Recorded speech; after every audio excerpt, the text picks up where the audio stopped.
Si te gusta nuestro contenido, no olvides suscribirte a nuestro canal, darle like y compartir nuestro contenido con tus amigos para ayudarnos a llegar a los 10.000 suscriptores. Además, si quieres apoyarnos aún más, puedes hacerlo en la sección Gracias que aparece justo debajo del vídeo. Tu apoyo significa mucho para nosotros. La policía alemana ha confirmado que han encontrado pruebas físicas de Madeleine McCann en la furgoneta del principal sospechoso de su desaparición, Christian Bruckner. Así lo ha confirmado el investigador del caso, Christian Walters, que ha revelado que se han hallado fibras del pijama de color rosa que la menor llevaba el día de su desaparición, hace ya 15 años, en la parte trasera de la furgoneta que Christian Bruckner usó en 2007 y hasta 2015, cuando decidió deshacerse de ella. No son pruebas forenses, sino pruebas, y gracias a nuestras pruebas estamos seguros de que él es el asesino de Madeleine McCann. Estamos seguros de que mató a Madeleine, ha confirmado el investigador, según The Sun, remitiendo a una entrevista que Walters ofreció este martes a la televisión portuguesa por el 15 aniversario de la desaparición de la menor. Haciendo un poco de investigación, tirando un poquito de hemeroteca, he encontrado un artículo bastante interesante en el que aseguraban que la madre de Madeleine de alguna forma apuntó a que los responsables de la desaparición de su hija era alguien que trabajaba en el restaurante donde ellos estaban cenando. ¿Y por qué? Porque ellos anotaban la gente que venía a cenar, con lo cual los únicos que podían saber que los niños no estaban con ellos eran el personal del restaurante, porque así figuraba en el libro de reservas. Sí, lo que pasa es que también es verdad que yo que he trabajado con muchos familiares de desaparecidos, es que llega un momento en el que ya no sabes por dónde tirar y al final ves sospechosos en todos lados, ¿vale? Entonces, bueno, es normal que al final, pues de cualquier pequeño indicio intentes sacar una línea de trabajo o una línea de investigación, una línea de posibles sospechosos. Es complejo, sobre todo cuando los familiares al fin y al cabo, lamentablemente, no son objetivos a la hora de tomar decisiones sobre quién tiene, digamos, más papeletas para ser candidato a ser el autor, ¿no? Y bueno, supongo que los padres en ese sentido han navegado de un lado a otro sin tener muy claro por dónde venir la historia, ¿no? Y de hecho, sabes que recientemente pues también tenían una confianza relativamente plena en las investigaciones que se estaban siguiendo en Alemania, ¿no? Con respecto a la última persona sobre la que se ha puesto el foco. Así que es bastante habitual, Jorge, que en un momento determinado se focalicen, pues puede ser esto, puede ser esta señora, o tal vez sea el otro. A veces hasta desconfían entre sí. Suele ocurrir a veces que hasta llega a haber desconfianza de uno al otro. Es muy complicado verte en una situación de estas características. También se habló de otra hipótesis, y me gustaría saber tu opinión, Félix, y esta hipótesis indicaría que fue un robo frustrado, es decir, ellos entrarían a robar en la habitación, se encontrarían a la niña despierta y para no dejar testigos decidieron llevársela. A ver, normalmente todas las líneas de trabajo se siguen, pero efectivamente la posibilidad de que una niña de 4 años te pueda identificar son prácticamente nulas. O sea, que cualquier tipo que entrara a robar a un apartamento, ya digo yo que no, vamos, sería bastante absurdo porque es una complejidad que te añades al robo, ¿no? Encima de llevarte una niña, a ver que luego qué es lo que narices haces con la niña, ¿vale? No funciona, no suelen funcionar así, ¿no? Los ladrones de apartamentos. Es más, los ladrones de apartamentos también observan y si saben que hay niños en un lugar, no entran a robar normalmente, porque es un riesgo añadido, ¿vale? Salvo que sea una cosa de sorpresa que digas, pues mira, la verdad es que no pensaba que me iba a encontrar a los niños, ¿no? Pero normalmente observan, ¿no? La gente que roba casas, chalets, apartamentos o lo que sea, mira quiénes son los inquilinos, qué vida hacen, con quién están, en fin. Y si saben que los padres cada 20 minutos están entrando en el apartamento para ver si los niños están despiertos o dormidos, difícilmente corren ese riesgo de decir, tenemos que dar un golpe en 20 minutos y con niños aquí. O sea, es poco probable. Nunca se puede descartar nada, pero es poco probable. Y siguiendo con estas hipótesis, se habló de una banda de pedófilos que estaría actuando por la zona. Pero yo te pregunto, Félix, ¿hay algún registro de alguna otra desaparición en aquel complejo turístico o por la zona en mayo del año 2007 o abril o junio o julio. Bueno, ¿hubo alguna otra desaparición en aquel momento por la zona de Praia da Luz? Mira, yo no me he encontrado en países occidentales ningún caso, o apenas ningún caso, donde una red de pedófilos opere de una manera tan cinematográfica, ¿vale? Eso es algo que siempre, a nivel de la gente que le gustan las líneas más conspiranoicas, pues suele darse, ¿no? Que la gente se mete dentro de la cabeza, ¿no? El que aquí esto entonces tiene que ser una trama judeo-masónica donde está pasando esto o lo otro. Normalmente eso no suele operar no es un barco que llegue a ningún puerto, ¿vale? Otra cosa es que estamos hablando de determinados países más complejos donde este tipo de cosas pueden ocurrir, y yo conozco muy bien la criminalidad en México y en otros lugares de Latinoamérica, el este de Europa, en fin, hay otros lugares donde este tipo de historias podría ocurrir. Pero aquí es que no se dan casos, ¿vale? Entonces todo eso es muy complejo. Aquí los pedrastras suelen ser sujetos solitarios que ven la oportunidad después de un periodo de observación y que utilizan a los niños para que los interese, para lo que los quieren, y que lamentablemente, y tal y como reza el manual del FBI sobre este tipo de secuestros de menores, suelen acabar con la vida del niño antes de las primeras 24 horas, ¿vale? Suelen funcionar de esa manera. Entonces, ¿encontrarte con otro tipo de situaciones es posible? Sí. ¿Es probable? No. Esta historia, como están viendo, tiene auténticos tintes de misterio. Y es que, por si no fuera poco la desaparición de una hija, a medida que fue pasando el tiempo, aparecía gente que decía ser Madeleine. Sí, efectivamente. Cuando los casos tienen tanta notoriedad y pasan tantos años, estamos hablando de a ver cuántos años llevamos, creo que 18, ¿no? Más o menos, 17, 18 años de la desaparición. Pues obviamente ahora Madeleine, pues si tenía cuando desapareció 4 añitos, pues estamos hablando de 22, ¿no? Ahora Madeleine tendría sobre los 22 años, si no me fallan los cálculos, ¿vale? Entonces o sea, es normal que cada X tiempo, esto pasa mucho en Estados Unidos, aparezca alguien diciendo, es que yo creo que yo pude haber sido Madeleine McCann porque fui adoptado, porque no sé de tal, en fin. Y cierto es que en el caso de Madeleine McCann no fue una excepción en este momento, y creo que algunos recordarán que hace aproximadamente, creo que fue el 2024, si no me falla la memoria, no fue hace tanto, surgió una chica de origen polaca que dijo que que existía que ella tenía la conciencia de que podía tratarse de Madeleine McCann por determinadas circunstancias vitales que le habían ocurrido. Además, presentaba una señal muy característica que yo creo que todos hemos visto en los medios de comunicación, que es el iris quebrado, ¿vale?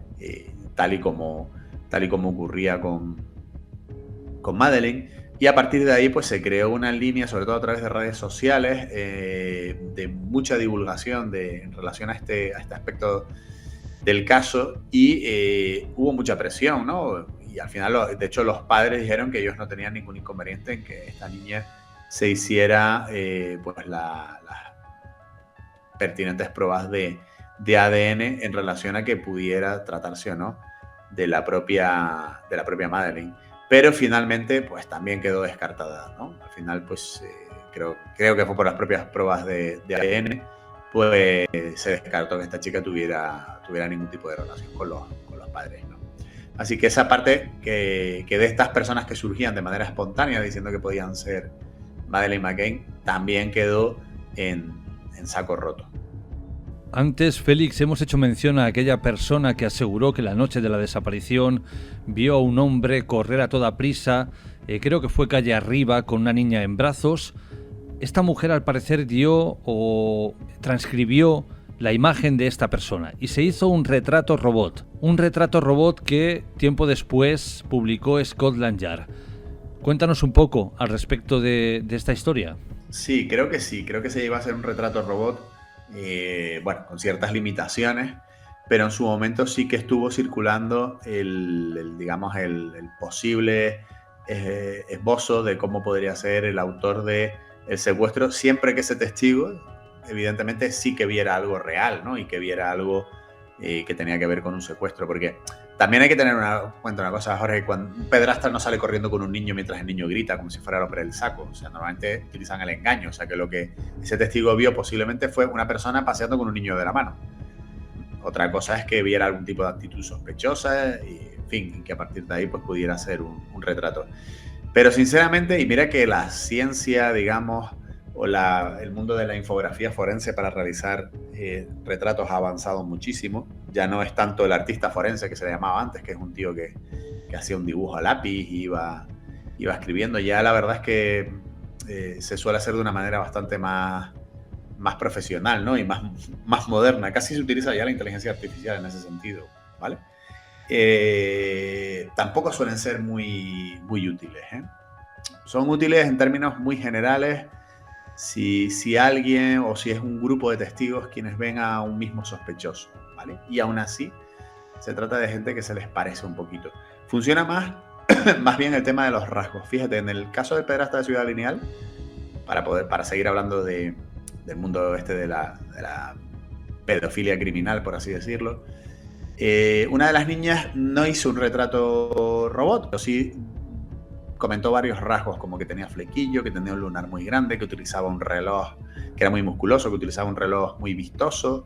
En fin, algunos detalles en muchas ocasiones más periféricos suelen funcionar mejor que un propio retrato robot del sospechoso. Pero en este caso sí que lo hubo y sí que sobre ese retrato se trabajó en su momento, ¿no? Y que luego pues parece ser que al cabo de los años pues pudo haberse sumado a algunos de los elementos que conducían a pues el famoso pederasta alemán que ha sido la última línea de trabajo a nivel de investigación en este caso, ¿vale?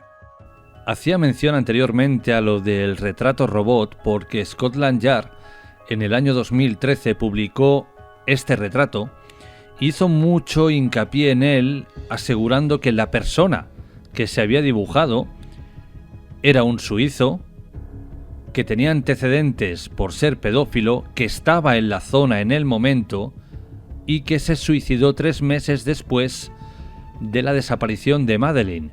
Si todo sigue este orden, Félix, caso resuelto, ¿no?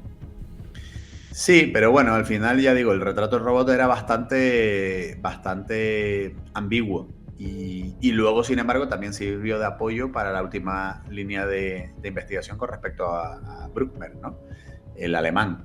Al final, bueno, pues pudo haber servido en un determinado momento para sospechar en una línea o en otra, pues sí, pero al final de nuevo yo creo que fue algo que condujo a saco roto. Hay que tener en cuenta también, Jorge, que esta es la cantidad de gente que veranea y o vive en el Algarve portugués, sobre todo en esa época, que estadísticamente es difícil que no encuentres a varias personas que tengan antecedentes en sus respectivos países o en Portugal de delitos de carácter sexual. O sea, si es que están fichados, porque luego también hay mucho pederasta que no está fichado, ¿no? Entonces, a partir de ahí se te pueden disparar las líneas de investigación y si cuentas con un retrato robot que se le puede parecer en términos generales casi a cualquier persona que no tenga barba o que no tenga bigote o que tenga una cara ovalada, pues apaga y vámonos, ¿no? Cualquiera podría haber encajado o mucha gente podría haber encajado con esa descripción, ¿no? Hablemos un poquito, Félix, de este nuevo sospechoso de Christian Bruckner, porque al parecer también era un delincuente sexual ya fichado y además coincide que estaba por la zona en el momento de la desaparición de Madeleine. Sí, a partir de esta línea de trabajo se descubre a partir de junio de 2020, ¿vale?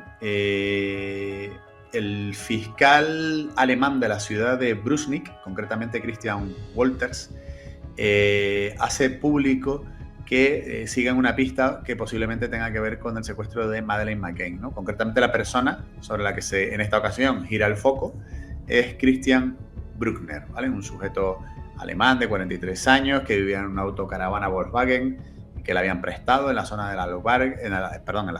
del Algarve, ¿vale? En esa misma época en la que desaparece Madeleine McCann y con el que pues se vinculan varios delitos de carácter sexual. Algunos referidos a personas mayores, como una turista norteamericana ya de avanzada edad, que también residía por la zona. Luego también se habló de que había amenazado con un cuchillo a una menor de edad también, con la que mantuvo relaciones sexuales, y un montón de digamos, de casos de posibles exhibicionismos y demás, ¿no? Entonces, a partir de ahí, digamos, la policía alemana, que ya digo, fue bastante sorprendente porque los alemanes son bastante prudentes, ¿no? No suelen hacer comunicados en prensa si no tienen claro que hay un sospechoso que tiene todas las papeletas de ser el autor de un crimen, ¿no? Y digamos, el nivel, digamos, de interés fue tal que el propio fiscal alemán llegó a comentar en varias ocasiones en declaraciones en prensa que tenían el 90% de la investigación bien atada, ¿vale? Que le faltaban solo algunos detalles más para terminar de poder imputar a este señor la desaparición de Madeleine McCann.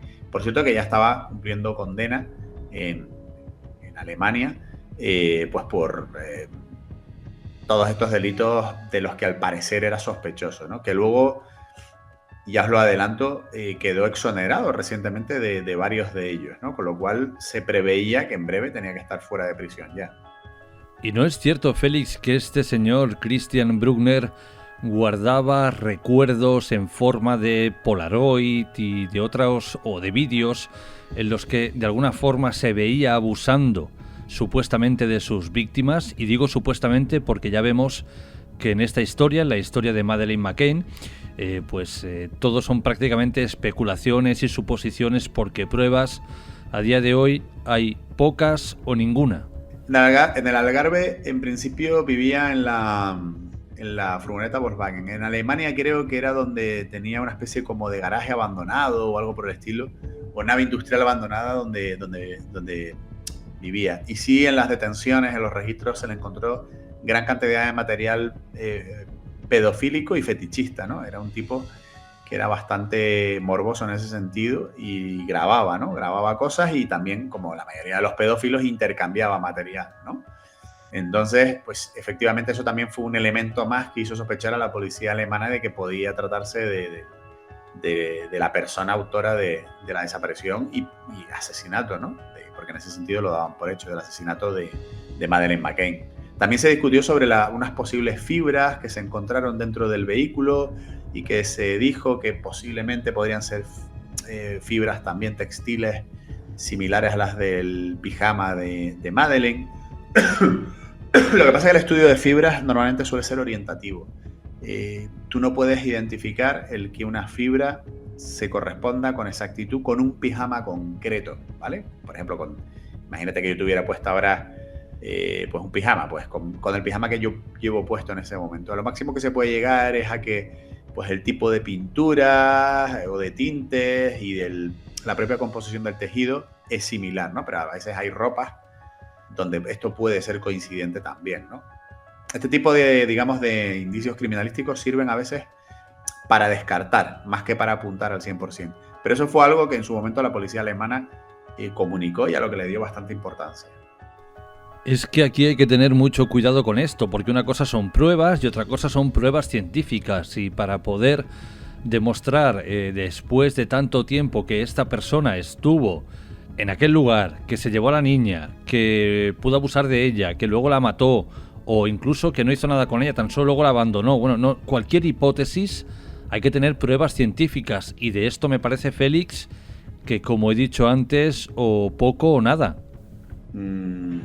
Pues sí, lo que pasa es que, a ver, yo entiendo que cuando un fiscal alemán dice que tiene el 90% de la investigación muy bien atada y demás, no creo que sean solo pruebas testimoniales. Yo creo que a nivel criminalístico deben de tener bastantes indicios importantes.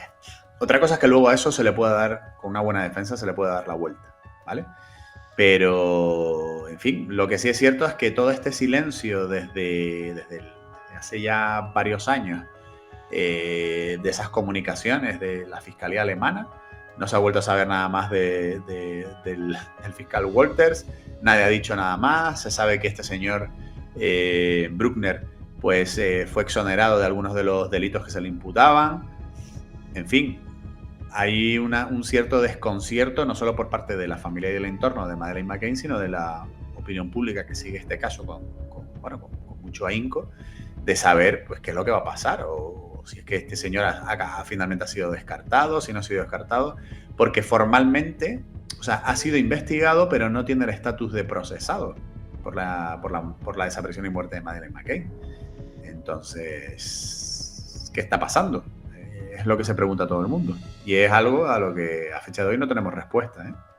¿Y sabemos si este señor Christian Bruckner ha reconocido los hechos? Ya sabemos que un delincuente normal siempre dirá yo no hice nada. Pero hay algunos que cuando quieren notoriedad o cuando un caso es muy importante y los cogen, dicen pues sí, he sido yo, porque de alguna forma se van a hacer famosos. Claro, no. A ver, no han trascendido el contenido de los interrogatorios de la policía alemana a Bruckner en ese sentido. Sí ha aparecido alguna noticia en prensa, pero que tenemos que coger un poco con alfileres, ¿no? O con chinchetas, porque no tenemos claro si se corresponde a la realidad al 100%. Se ha hablado de que pudiera haber hablado con algún compañero de celda, igual que ocurrió con el Rubio en el caso de Jeremy Vargas, ¿no? En relación a que él pudiera ser el autor del caso. Se habló de que en algún interrogatorio preguntó o estuvo por ahí preguntando si sobre los huesos de una niña enterrada se podía llegar a extraer ADN. Ha habido información periférica, pero a fecha de hoy no ha trascendido el contenido exacto de las declaraciones que ha podido prestar ante la policía y la fiscalía alemana Bruckner, ¿no? Y por eso digo que todo está un poco en un silencio extraño del que no sabemos qué va a ocurrir. Y ya que hemos hablado de aquel retrato robot que apuntaba a aquel suizo, mirándolo a día de hoy, ¿se parece en algo a este señor, a Christian Bruckner? Ya digo, mira, el retrato robot básicamente era el de un sujeto con un rostro ligeramente normal, la barbilla un poco angulosa, pelo corto, cejas pobladas, ya digo, no fue un retrato que sirviera para descartar grandes posibilidades, ¿vale? Y con el que se podría haber, digamos, establecido una comparación con mucha gente diferente. Si lo comparas con Bruckheimer, pues sí, tiene algún rasgo genérico similar, pero como también ocurrió con el suizo del que tú hablaste, y seguramente con un montón de gente más, ¿vale? Así funciona y como ya te digo, es muy complicado, ¿sabes? Que un retrato robot te lleve con seguridad a un sospechoso. Te sirve para descartar, básicamente. Félix, y esto te lo pregunto más a título personal y no tanto como criminólogo, como científico, pero con las pruebas no científicas que nos dicen que existen a día de hoy y que apuntan a este sujeto, ¿tú crees que él podría ser el responsable de la desaparición y quizá del asesinato de Madeleine? No lo sé, evidentemente no puedo hipotetizar sin tener un conocimiento exacto de cuáles son las pruebas, ¿no?, que tiene la Fiscalía alemana. Sí digo que por regla general la Fiscalía alemana suele ser bastante seria en este tipo de cuestiones, con lo cual yo entiendo que si han dirigido la investigación en ese sentido, pues es bastante probable que no sea de una manera efímera, ¿no?, o superflua. Entonces, bueno, estas investigaciones son complejas también, Jorge, a veces tardan años, en muchas ocasiones hay que hacer búsquedas muy exhaustivas, en otras ocasiones hay que hacer cribados de teléfonos de sospechosos, etcétera, y se vuelve muy complicado, Entonces, yo creo que es una línea que merece la pena seguir, pero que obviamente, pues, habrá que ver lo que nos depara. Mientras tanto, habrá que seguir esperando porque, según acabo de leer, este señor como muy tarde tiene que estar en libertad en septiembre y a día de hoy ya disfruta de permisos penitenciarios, con lo cual hay un monstruo que anda suelto entre nosotros. Pero hasta que tengamos nuevas informaciones, Félix, si alguien quiere leer alguno de tus libros, si alguien quiere comentarte algo de algún caso, si alguien quiere seguir tu contenido, ¿dónde pueden hacerlo? Pues es muy sencillo, con poner en Google Félix Ríos Criminólogo saltarán un montón de opciones distintas, veréis como seguramente pues habrá enlaces a comprar en mis libros que están en Amazon, prácticamente todos, creo que todos están en Amazon. Por cierto que recientemente he sacado un libro sobre el caso de Daniel Sancho, un cuaderno criminológico que estará a la venta a partir del día 15 de febrero, si no me falla la memoria. entre el 15 y el 30 estará ya a la venta, del que se puede hacer incluso ya pre-reserva. Y bueno, y ya digo, mi página web, hay un montón, mi canal de YouTube, por cierto, suscribiros si no lo habéis hecho. Pero ya digo, googleando Félix Ríos Criminólogo tendréis absolutamente acceso a todo, ¿vale? Félix, mil gracias, un abrazo y hasta la próxima. Venga, un abrazo para todos.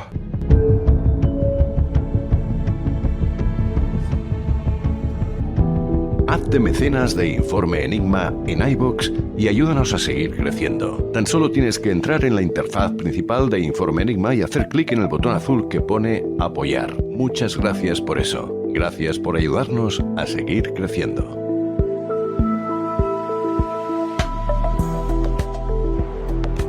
Si eres un apasionado del misterio, los fenómenos extraños y la historia de la Segunda Guerra Mundial, esto es para ti. Del 10 al 13 de julio de 2025, te invitamos a un viaje inolvidable al corazón de las SS, el castillo de Wewelsburg, conocido como el Vaticano de la Orden Negra. Durante 3 noches y 4 días, nos alojaremos en su interior, explorando pasillos llenos de historia, secretos y misticismo. Descubriremos su conexión con el nazismo, visitaremos el campo de concentración que dependía del castillo y disfrutaremos de muchas otras actividades únicas. Si quieres unirte al equipo de Informe Enigma en esta experiencia exclusiva, solicita más información en informeenigmapodcast@gmail.com. Sumérgete en el misterio.